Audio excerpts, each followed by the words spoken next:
என்எம்எம்ஸ் தேர்வில் மேத் பகுதியில் கேட்கக்கூடிய லாஜிக் வென் டயக்ராம் அப்படிங்கிற ஏரியாவை பற்றி நம்ம இன்னைக்கு பார்க்க போகிறோம். இதில் 5 கேள்வி 5 + 5 10 மதிப்பெண் நமக்கு வாய்ப்புகள் இருக்குது. ஸோ கொஞ்சம் முக்கியத்துவம் கொடுத்து இந்த பகுதியை நம்ம பார்ப்போம். உதாரணமாக முதல் மாடலை ஆரம்பிக்கிறேன். ஃபஸ்ட்டு பாருங்க, சில வடிவங்கள் கொடுத்துருக்காங்க. இந்த வடிவங்களோட தொடர்புடைய வார்த்தைகளை கொடுத்துருக்காங்க. இந்த வார்த்தைகளையும் வடிவங்களையும் நாம் தொடர்பு படுத்தணும். இது மாடல் 1.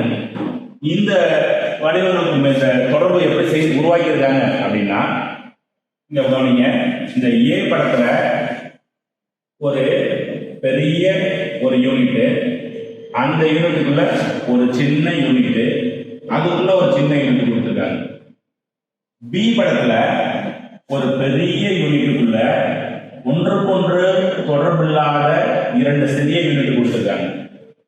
சி படத்துல 3 தனித்தனி யூனிட் கொடுத்துருக்காங்க. 3மே ஒன்றுக்கொன்று தொடர்பில்லாத தனித்தனி யூனிட் சி படத்துல இருக்கு. இந்த சியை பார்க்கும் பொழுது இந்த சியும் அந்த சியும் ஒண்ணா அப்படின்னா ஒண்ணுதான். நம்மளை குழப்பறதுக்காக தான் கொடுத்துருக்காங்க. 3 தனித்தனி யூனிட் இங்க அளவுல வேறுபடுற மாதிரி தெரியும். அது நம்மளை குழப்பறதுக்கான டிப்ஸ். குழம்ப வேண்டாம், அப்படியும் போடலாம், இப்படியும் இந்த சி படத்தை எடுத்துக்கலாம்.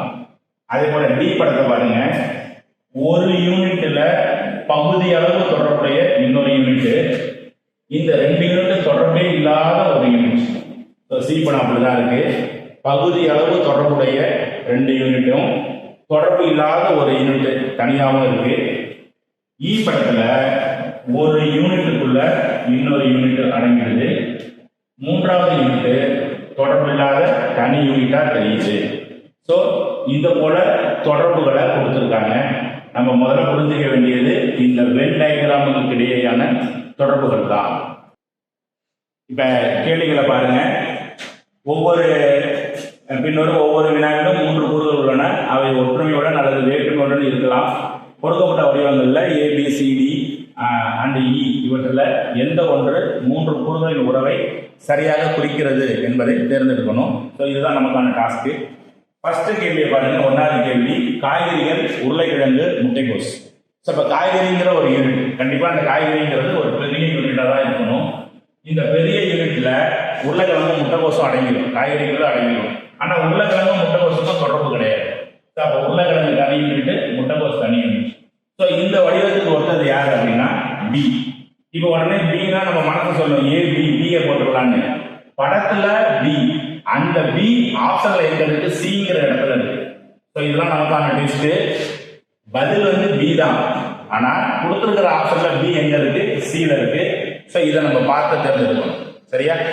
அடுத்த கேள்வி, 2வது கேள்வி கவனிங்க. வாரம், நாள், ஆண்டு. அப்ப இதை நம்ம பார்க்கும்போது தெரியுது, வாரம், நாள், ஆண்டு ஒன்று தொடர்புடையதா இருக்கு. இப்ப ஆண்டு பெருசு, பெரிய யூனிட் ஆண்டுகள்.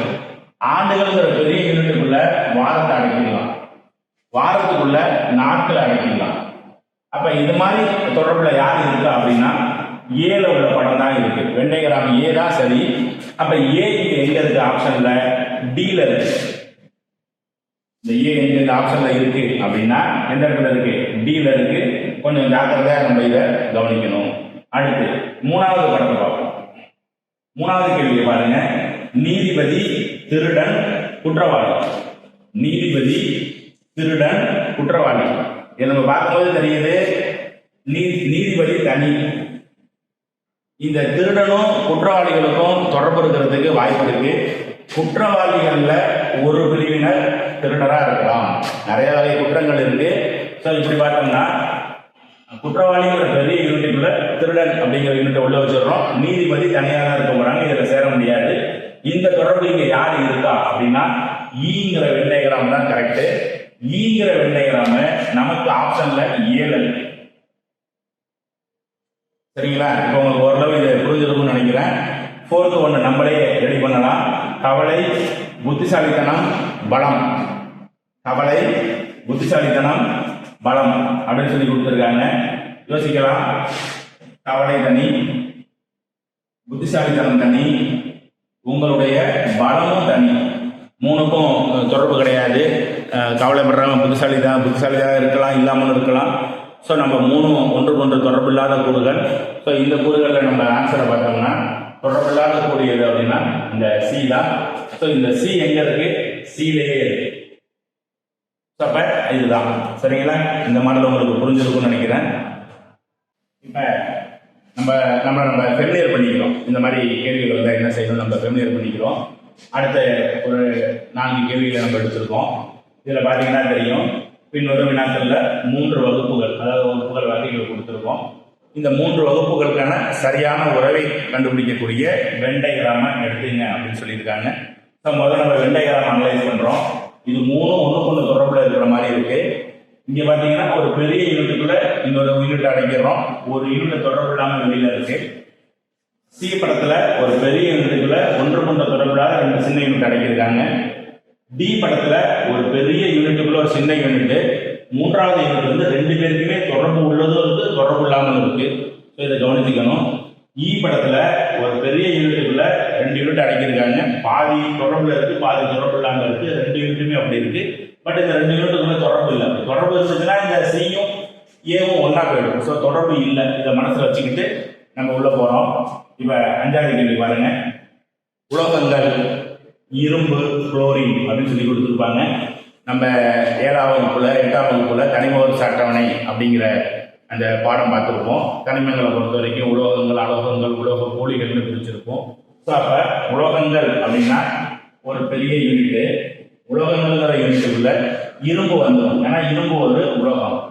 அந்த குளோரின்ங்கிறது உலோகமா அப்படின்னா இல்லை. அப்ப உலோகம் இல்லை, அது அலோகம் தனியா இதுதான் இருக்கும். ஸோ அப்ப இந்த யூனிட் எங்க இருக்கு? பில இருக்கு. வென் டயகிராம்ல பில இருக்கு. டி தான் ஆன்சர். பிங்கிற வென் டயகிராம் இந்த இடத்துல டில இருக்கு. பார்த்து எடுத்துக்கணும் சரிங்களா. பிங்கிற ஆப்ஷன் வென் டயகிராம்ல டில இருக்கு. சரியா?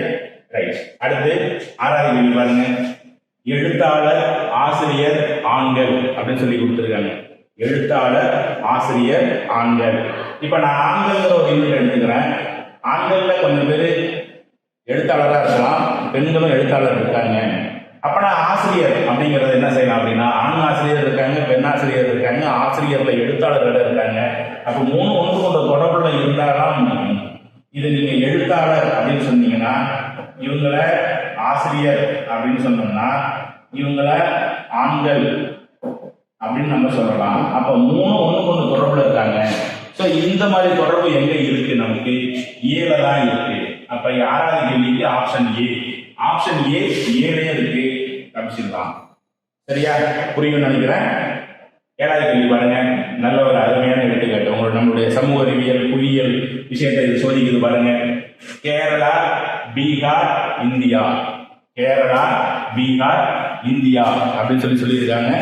இதை கவனிச்சு பாருங்க. இந்தியா தான் பெரிய யூனிட்.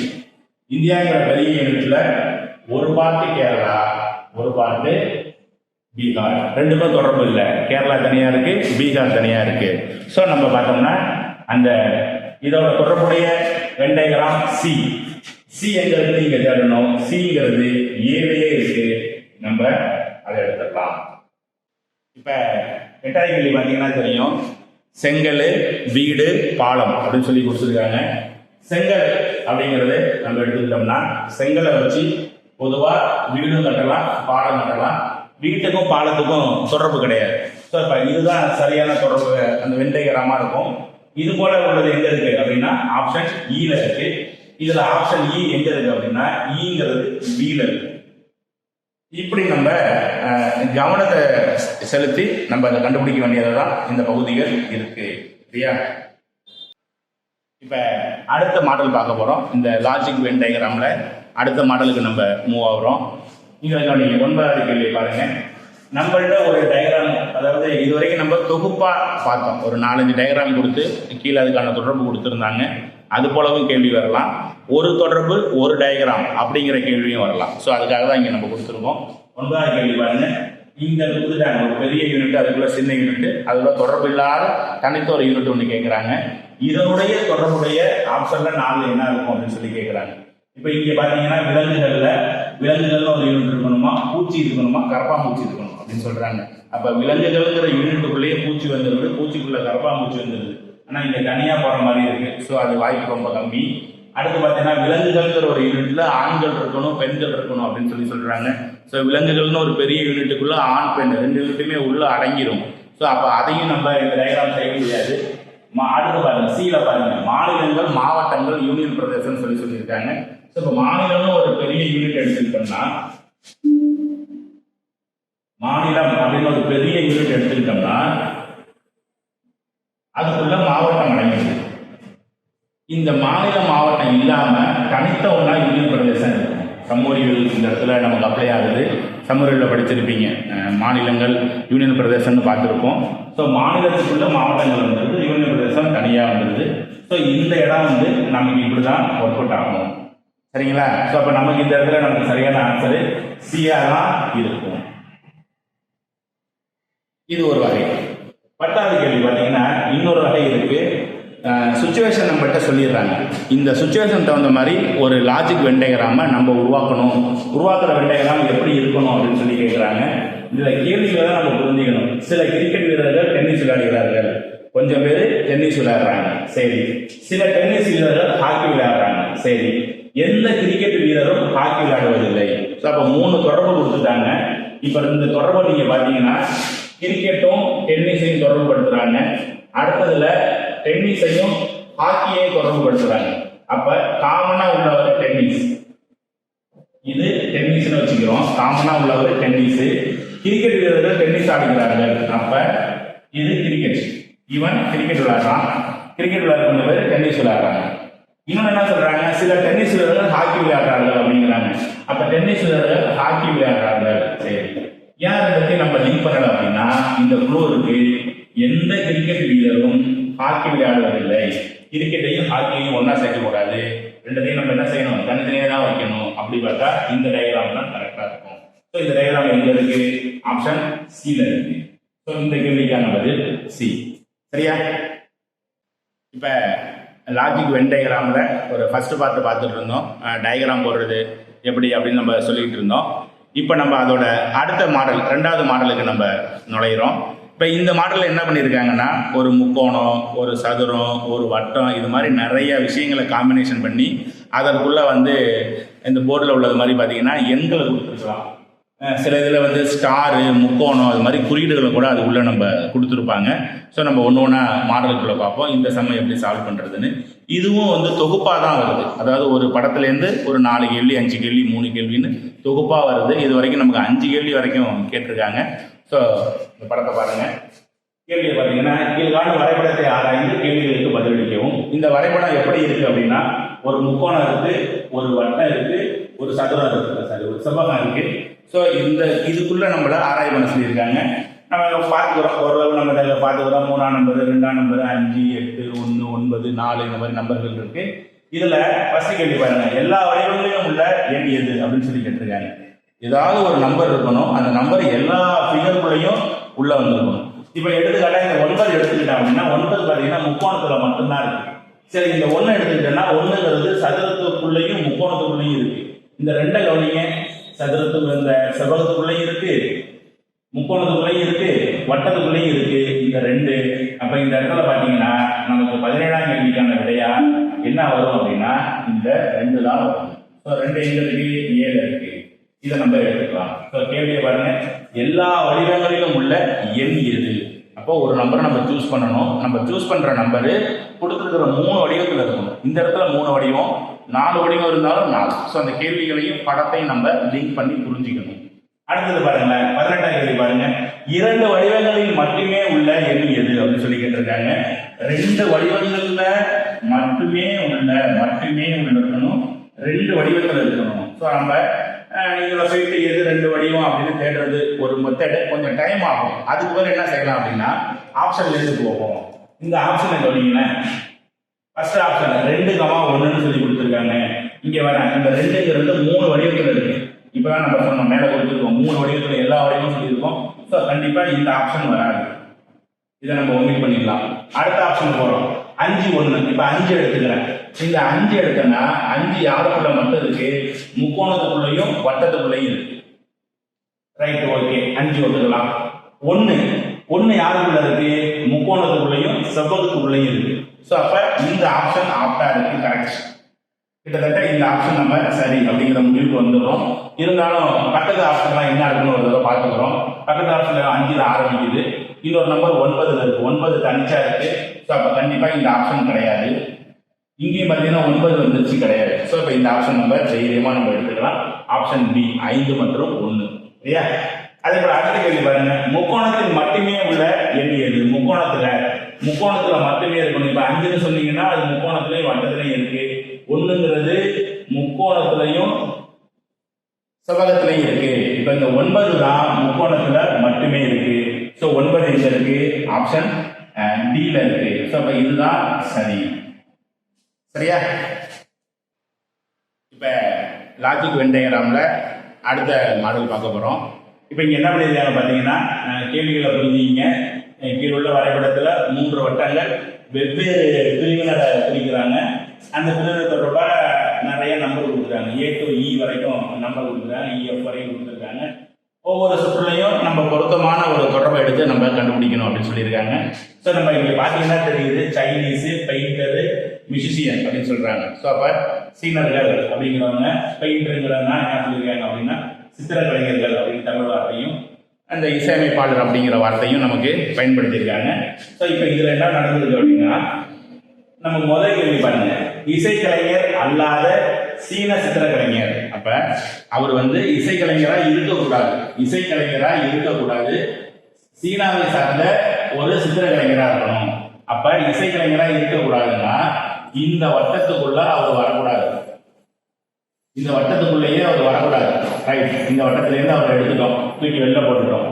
சைனாக்காராகவும் இருக்கணும், ஒரு பெயிண்டராகவும் இருக்கணும், சித்திரக்காராகவும் இருக்கணும். அப்ப இந்த இடத்துல நம்ம பாத்தீங்கன்னா நமக்கு என்ன வருதுன்னா, பி இவரு தான் சரியான தொடர்பா தெரிகிறாரு. எப்படி?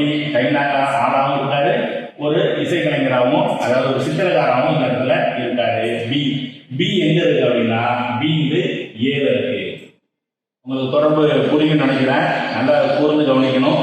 இசைக்கலைஞர் அல்லாத அப்ப இசைக்கலைஞரை கட் பண்ணி எடுத்துங்க. இந்த இடத்துல நம்ம மறைச்சிடணும்.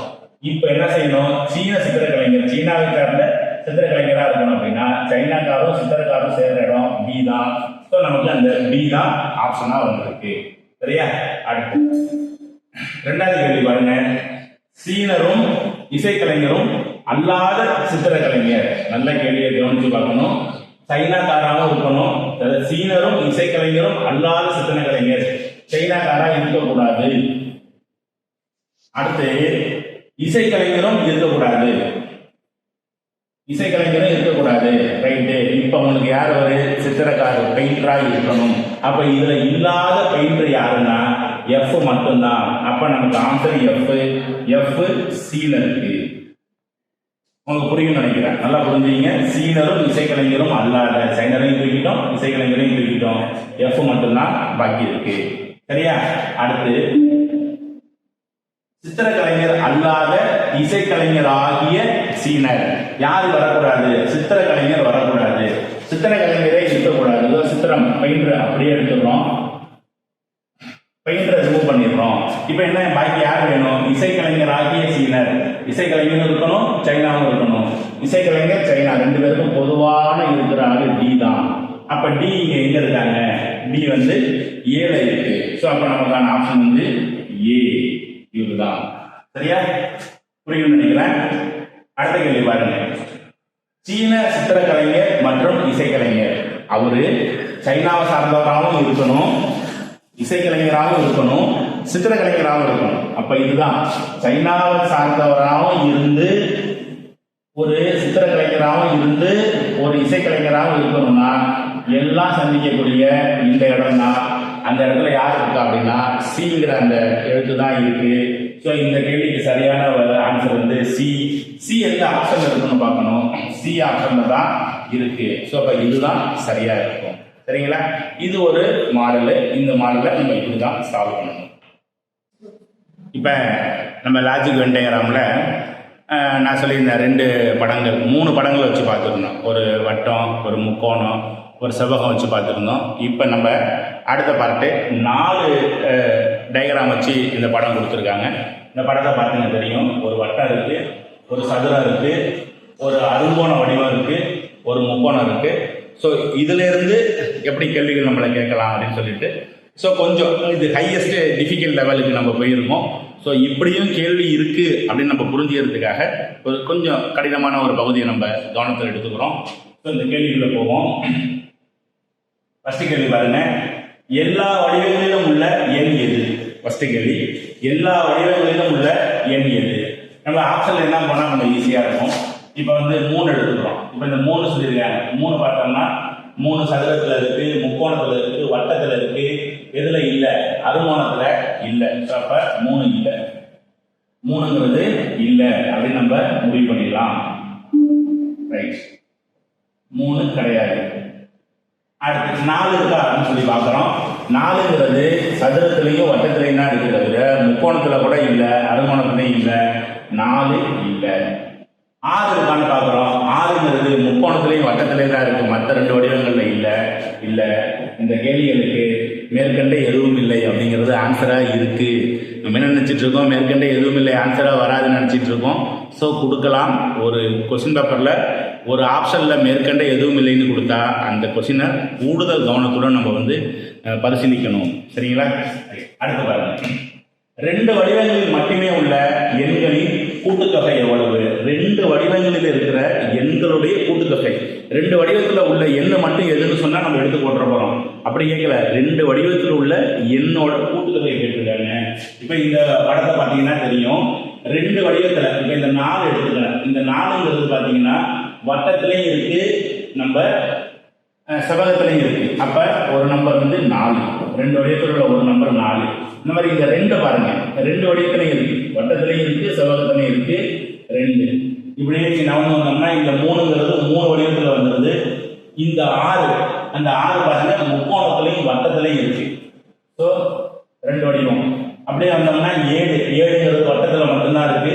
9 இந்த 3 வடிவத்தில் வருது, அருங்கோணம், முக்கோணம், வட்டம். அதனால 9 கிடையாது. இப்போ 8 எடுத்துக்கிறோம், வட்டத்திலையும் அருங்கோணத்திலையும் இருக்கு. அப்புறம் பார்த்தா 2வது நம்பர் 8. இப்போ இதோட கூடுதல் என்ன அப்படின்னு சொல்லி கேட்டிருக்காங்க. 20. நமக்கு கேள்வி என்ன இருக்கு பாருங்க, 2 வடிவங்களில் மட்டுமே உள்ள எண்களின் கூட்டுத்தொகை. அதுதான் இந்த இடத்துல டெஸ்ட். வடிவம் எண் என்னன்னு கேட்டா 2, 4, 6, 8 அந்த எண்ணை கூட்டணும் அப்படின்னு நமக்கு சொல்லியிருக்காங்க. ஸோ அதுக்கான பதில் வந்து C20. சரியா? புரிஞ்சிருக்குன்னு நினைக்கிறேன். ரைட், அடுத்து பாருங்க, அடுத்த கேள்வி அது மாதிரி தான். இப்போ சின்ன சின்ன சவால்கள், நமக்கு அந்த சவால்களோட அளவு கூடிக்கிட்டே போகுது. 3 வடிவங்களில் உள்ள எண்களின் பெருக்கல் மதிப்பு என்ன? அப்போ ஒரு நம்பரு கொடுத்துருக்க நம்பர் 3 வடிவத்தில் இருக்கான்னு சூஸ் பண்ணிட்டு அந்த 3 நம்பரையும் பெருக்க அதோட வேல்யூ கேட்டிருக்காங்க. இங்க கவனிச்சு பாருங்க, 3 வடிவங்கள் உள்ள நம்பர் எடுக்கணும். இப்போ நம்ம பார்த்தோம்னா 3 வடிவத்திலையும் வருது யாரு? இந்த 3 வடிவத்திலையும் வருது. அப்புறம் வேற யாரு? இதில் பார்த்தோம்னா 9. இந்த 3, 9 தான் 3 வடிவத்தில் வருது. அப்ப அதோட பெருக்கு தொகை 3 × 9, 9, 27. ஸோ நம்மளுடைய ஆப்ஷன் என்ன வருது? 27. ஆப்ஷன் ஏல இருக்கு. புரியுதுங்களா? 3 வடிவத்தில் உள்ள எண்ணுன்னு கேட்கல, 3 வடிவத்தினுடைய எண்களின் பெருக்கல் தொகை கேட்டிருக்காங்க. ஸோ கொஞ்சம் புரிஞ்சுக்கணும். அடுத்து பாருங்க, 27வது கேள்வி, ஒரு வடிவத்தில் மட்டுமே உள்ள எண்களின் கூட்டுத்தொகை எவ்வளவு? அப்ப கொடுத்திருக்கிற எண்ணு ஒரு வடிவத்துல தான் இருக்கணும். அப்படி ஒரு வடிவத்தில் உள்ள எண்ணெல்லாம் கூட்டுனா எவ்வளவு வரும் அப்படின்னு சொல்லி கேட்டிருக்காங்க. நம்ம இங்க போட்டது 25ல போட்டது 2 வடிவத்துள்ள எண்ணோட கூட்டுத்தொகை. இப்ப நம்மளுக்கு கேட்கறது ஒரு வடிவத்திலோட எண்ணோட கூட்டுத்தொகை கேட்டிருக்காங்க. அப்போ ஒரு வடிவத்துல மட்டுமே உள்ளவர் யாரு? 1. அப்புறம் பாத்தீங்கன்னா இந்த 1 ஒரு வடிவத்தில் இருக்காரு. தென் இந்த 3 ஒரு வடிவத்தில் இருக்காரு. ஸோ 3. அப்புறம் இங்க ஒருத்தர் இருக்காரு 5 ஒரு வடிவத்தில் உள்ளவர். இந்த 7 இங்க 1 இந்த பக்கத்தில் வந்தீங்கன்னா 4. ஸோ இதோடைய கூட்டுத்தொகை என்னன்னு பார்த்தீங்கன்னா தெரியுது. 4, 9, 10, 17, 21. சரிங்களா? ஒரு வடிவத்தில் உள்ள எண்களின் கூட்டுத்தொகை 21. 21 எங்க இருக்காங்க? சில இருக்காங்க. ஸோ நம்ம கேள்வியை புரிஞ்சுக்கணும். ஒரு வடிவத்தில் உள்ள எண்கள் மட்டும் கேட்கல, அந்த எண்ணை கூட்டினா என்ன மதிப்பு வரும் அப்படின்னு சொல்லி கேட்டிருக்காங்க. தென் அடுத்து பாருங்களேன், 28வது கேள்வி பாருங்க. 2 வடிவத்தில் உள்ள எண்களின் பெருக்கல் மதிப்பு என்ன அப்படின்னு சொல்லி கேட்டிருக்காங்க. அதுலேயே நம்ம இந்த கேள்வியை 25வது கேள்வியை நம்ம தொடர்புபடுத்தலாம். 25ல் என்ன பண்ணியிருக்காங்க? 2 வடிவத்தில் உள்ள எண்களின் கூட்டுத்தொகை கேட்டிருக்காங்க. 28ல் 2 வடிவத்தில் உள்ள எண்களின் பெருக்கல் தொகை கேட்டிருக்காங்க. இப்போ இந்த கணக்கையும் நம்ம லீட் பண்ண பொழுது 2 வடிவத்தில் உள்ள எண்ணு நமக்கு தெரிஞ்சு போச்சு. அதாவது 2 பெருக்கல் 4 பெருக்கல் 6 பெருக்கல் 8 தான் கேட்டிருக்காங்க. அதுதான் இந்த கணக்கு. இப்போ 2ல் 25வது கணக்குக்கு கொடுத்துருக்க 2 வடிவத்தில் எண்களும் கூட்டணும். 28வது கணக்குக்கு அதே தான் பெருக்குங்கள் அப்படின்னு சொல்லியிருக்காங்க. இதை பெருக்கணும்னா 384 வரும். 384 எங்க இருக்கு அப்படின்னா இந்த இடத்துல இருக்கு, சில இருக்கு. இந்த சியை நம்ம ஆப்ஷனா தேர்வு செய்யணும். புரிஞ்சிருக்கும்னு நினைக்கிறேன்.